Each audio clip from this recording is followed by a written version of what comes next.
CRUZ versus MIJARES. GR number 154464. Decision date September 11, 2008.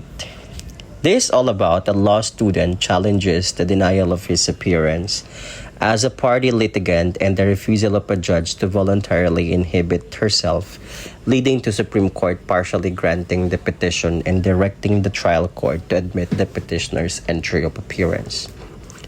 Here's the facts of the case. Ferdinand A. CRUZ, a fourth-year law student, sought to represent himself in a civil case number 01-0410 for abatement of nuisance before the RTC Branch 108, Pasay City. The case was presided over by Judge Priscilla Mijares. During pre-trial, Judge Mijares required CRUZ to obtain written permission from the court administrator to appear as his own counsel. CRUZ objected to a motion to dismiss filed by the opposing counsel, Attorney Stanley Cabrera, arguing it was not permissible after an answer had been filed.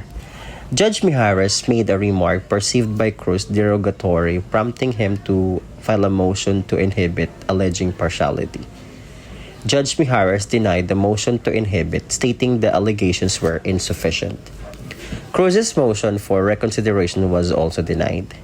The trial court denied CRUZ's appearance based on his failure to meet the requirements under the Rule 138A of the Rules of Court. CRUZ filed petition for certiorari, prohibition in mandamus with the Supreme Court, challenging the trial court's resolutions.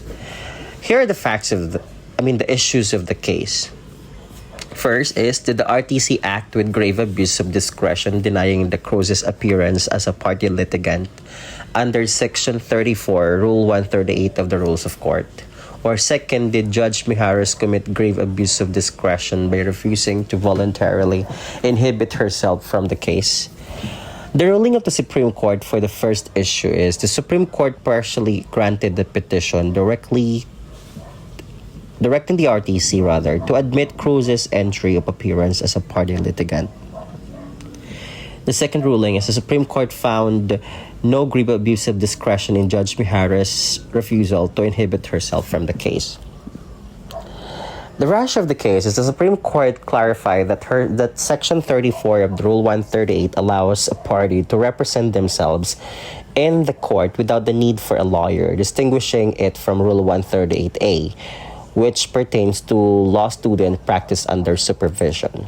The court noted that the trial court erred in applying Rule 138A instead of Rule 138.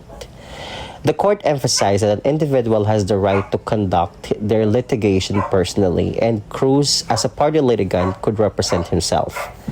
The court also addressed the issue of judicial hierarchy, cautioning against bypassing the Court of Appeals for petitions under Rule 65.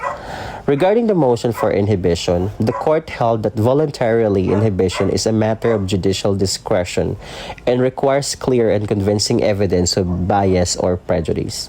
The court found no such evidence against Judge Mijares, noting that her remark did not constitute grave abuse of discretion.